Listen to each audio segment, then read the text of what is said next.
اولیاء چشت میں جس بزرگ نے اپنے زمانے میں بڑا عروج پایا ان کا نام خواجہ قطب الدین بختیار کاکی ہے. سب بولیے رحمت اللہ تعالی علیہ. خواجہ قطب الدین یہ شہزادے تھے اور مرید ہوئے تو خواجہ معین الدین صاحب کے ساتھ ہی آ گئے دلی میں. خواجہ معین الدین صاحب کی بھی کیا بات، عطائے رسول ہند الولی، اور ان کے مرید تھے بابا فرید الدین گنج شکر رحمت اللہ علیہ. اور مجھے اللہ جانتا ہے مجھے عشق کی حد تک پیار ہے بابا فرید صاحب سے، بڑا میرا درد ان کے ساتھ. اور میں جتنا اس صوفی کو پڑھتا ہوں کم ہی لوگوں کو میں نے پڑھا ہے. حضرت بابا فرید کے پیر اور خواجہ معین الدین صاحب کے خلیفہ کیا نام ہے؟ خواجہ قطب الدین.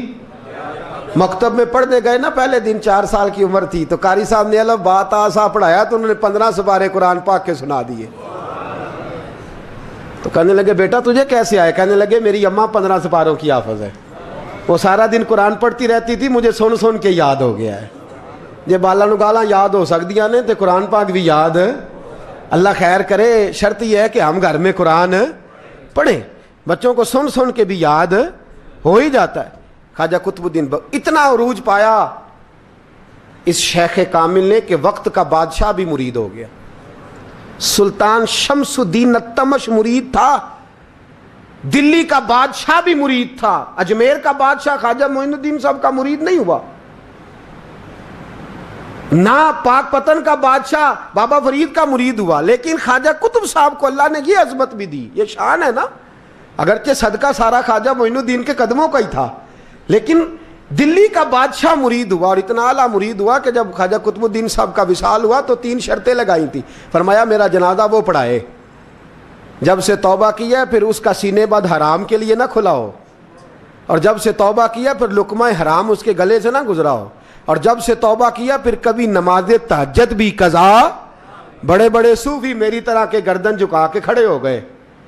7ویں صف سے دلی کا بادشاہ نکل آیا، کہنے لگا پیرا ساری زندگی میں نے پردہ داری سے عبادت کی تھی، تو جاتی دفعہ مجھے بے نقاب کر گیا ہے. اتنا بڑا انہوں نے شخص تیار. اور حال یہ تھا، لوگ کہتے ہیں کہ فلانا آدمی امیر آدمی ہے تو حضرت صاحب کا تعلق پیر صاحب کا تعلق زیادہ ہے، تو اس کی عمارت نہ دیکھ، کبھی کبھی اس کی پرہیزگاری بھی دیکھ، اس کی خدمت گزاری بھی دیکھ. خواجہ قطب الدین صاحب پہ بھی الزام لگتے رہے. ایک الزام یہ بھی لگا کہ قریب چلے گئے. ہوا کیا، جب بادشاہ مرید ہوا تو کہنے لگا حضرت جی میں نے بادشاہی نہیں کرنی، میں نے اب خانقاہ میں رہنا ہے. تو فرمایا بیٹا تو چھوڑ دے گا تو کوئی ظالم بیٹھ جائے گا. تو حضور پھر کیا حکم ہے؟ فرمانے لگے تو نے کرنی ہے. تو کہا حضور آپ وہ کہاں ہوتے ہیں، میں کہاں ہوتا ہوں، دل ہی نہیں لگتا. تو آپ فرمانے لگے میں ڈیرا اٹھا کے تیرے قریب لے آتا ہوں. خواجہ صاحب 1 کلومیٹر کے فاصلے پر ڈیرا اٹھا کے لے آئے. فرمانے لگے میں تیری تربیت کرتا رہوں گا، تو مخلوق کا بھلا کرتے رہنا. صلی اللہ علیہ، تو حضور کی امت کا اللہ اکبر. وہ قریب. اس وقت بھی لوگوں نے بڑی باتیں کی کہ دیکھو جی بادشاہ تھا نا تو پیر صاحب بھی نیڑے آ گئے. لوگ دیکھتے نہیں کہ اصل بات کیا ہے. خیر وقت گزر گیا، بادشاہی مرید ہو گیا تو پھر دلی سارے میں اسلام، اتنا عدل انصاف. ہندوؤں کو بات پسند نہ آئی، انہوں نے کچھ مسلمان خرید لیے. سلطان شمس الدین التمش بیٹھا ہے دربار میں. جاگ رہے ہیں نا آپ لوگ؟ سب کہیے صلی اللہ علیہ. بڑی غور سے سننے والی بات.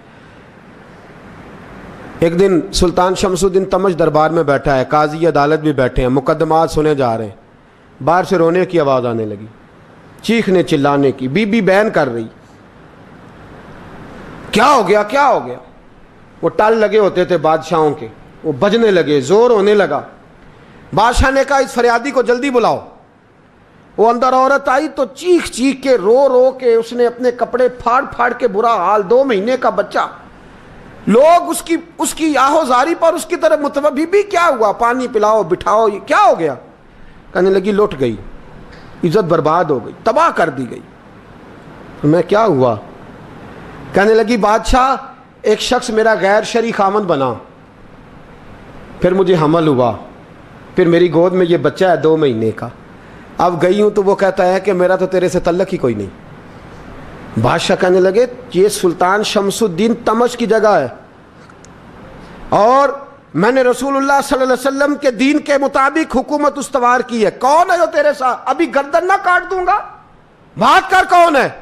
کہنے لگی تو کچھ بھی نہیں کرے گا, کوئی کچھ نہیں کر سکتا. لوگ کلمے چھوڑ کے بیٹھ گئے, توجہ ادھر ہو گئی. پراپوگنڈے بڑا اثر کرتے ہیں معاشرے پہ. رنگ ایسا عجیب ہے, انداز ایسا عجیب ہے. فرمایا بات تو کر. اس عورت کی آواز گونجی تو حالات ہی خراب ہو گئے. کہنے لگی بادشاہ حوصلہ پیدا کر سننے کا. کہا تو بات کر. کہنے لگی میرے گود میں جو بچہ ہے یہ قطب الدین بختیار کاکی کا ہے, یہ تیرے پیر کی ناجائز اولاد ہے. اٹھاؤ, پروفیسر سلیم چشتی نے پی ایچ ڈی کی ہے, وہ لکھ رہے ہیں اس واقعے کو. تیرے پیر کا ناجائز بچہ ہے. ہاتھ کانپنے لگے بادشاہ کے. کہنے لگے یا اللہ کبھی تو قیامت برپا کر دے تو معاملہ ٹھیک ہو جائے, میں تیری زبان کھینچ دوں گا. تیری گر تو نے بات کیسے کی؟ کہنے لگی میں نے کہا تھا نا تیرے اندر حوصلہ نہیں, میری عزت تار تار ہو گئی اور تو پیر بچا رہا ہے. اللہ اکبر. سلطان شمس الدین تمش آسمان کی طرف دیکھ کے کہنے لگے مولا مجھ مجرم کو جس کی برکت سے اٹھا کے تو نے مسجد میں پہنچایا, آج مجھے تو نے کس امتحان میں ڈال دیا؟ یہ کیا رنگ تو نے زندگی کا بنایا ہے. کہنے لگی بلا اسے, اڑاب گردن. اللہ اکبر. خواجہ قطب الدین بختیار کاکی, ذرا اس جگہ پہ اپنے آپ کو کھڑا کر کے دیکھ میرے دوست.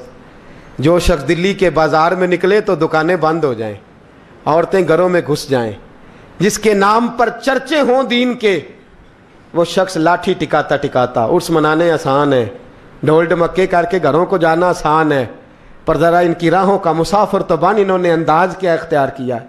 حضرت خواجہ قطب الدین بختیار کاکی, خبر پھیل گئی. اتنی شہرت پاکیزگی کی نہیں ہوئی تھی جتنی اس جرم کی ہوئی. لاٹھی ٹکاتے ٹکاتے جب پہنچے نا بادشاہ کے دربار میں, بادشاہ اٹھنے لگا, قاضی اٹھنے لگا, لوگ اٹھنے لگے, تو قطب الدین بختیار کاکی کی آنکھوں میں آنسو آئے. مانے لگے بیٹو بیٹھ جاؤ, آج میں پیر بن کے نہیں آیا, میں مجرم بن کے آیا. اور کہا میرے مالک کا انصاف بھی دیکھو. دلی کا پیر آج دلی کی عدالت میں اپنے نا کردہ جرم کی صفائی دینے آیا. بڑی لاٹھی پہ ٹیک لگائی. دلی کی گلیاں بھی روتی ہیں کہ یہ کیا رنگ, اللہ یہ تیرا کیا رنگ ہے. یہ تے میں گڈی تے ہاتھ ڈور سجن دے, او جنج رکھے اونج رہنا, واجب نہیں جے وچ شریعت, مندہ خسم نو کہنا اے تن میرا کنگھی ہووے. میں زلف سجن دی واواں, پوش میرے دی جتی بن جائے, میں یار دی قدمی آواں. مارو مارو مینو مار مکاؤ, کوئی یوزر نہ پیش لے آواں, جے سونا ہی میرے دکھ وچ راضی, جے سونا ہی میرے دکھ وچ راضی, تے میں سکھ نو چلے ڈاواں.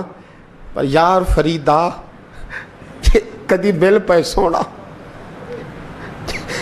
یار فریدا جے کدی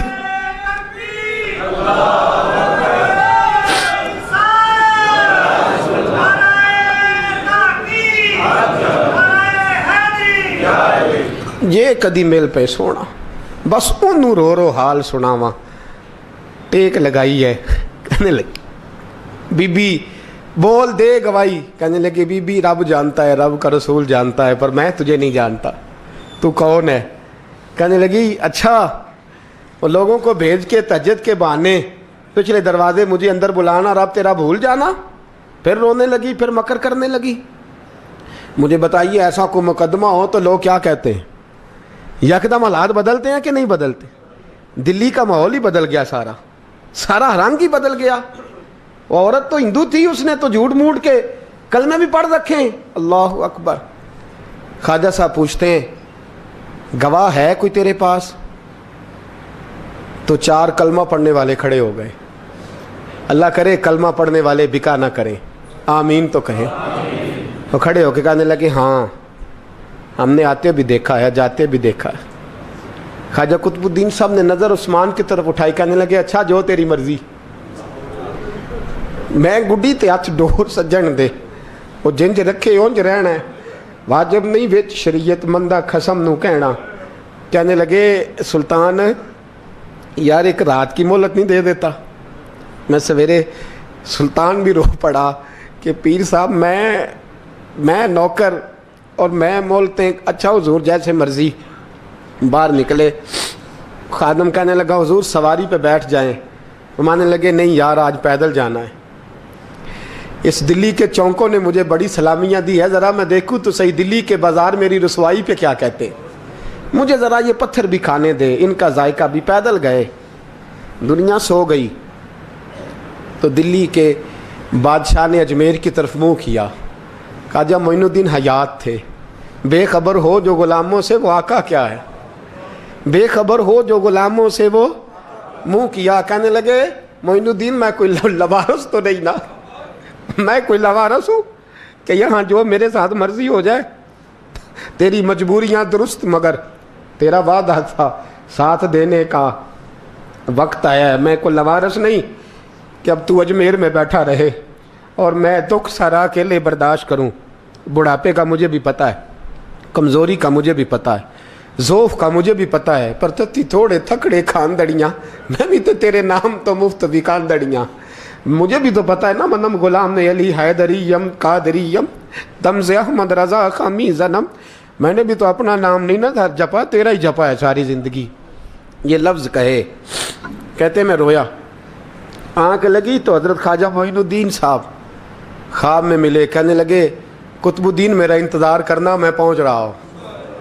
میرا انتظار کرنا, میرا انتظار. کیا کہا میاں صاحب نے؟ کہتے ہیں مالی دا کم پانی دینا, پھل کچے ہون یا پکے, اے پیر مرید دے سر تے ہی رہندا ہے, جھوٹے ہون یا سچے. میں آیا, فکر نہ کرنا. حضرت سویرے اٹھے, پھر گئے عدالت. پھر کہا نہ بھائی پروٹوکول, مجرموں کا پروٹوکول نہیں ہوتا, میں اکیلا جاؤں گا. جس کے آگے پیچھے نعرے ہوتے تنے تنہا.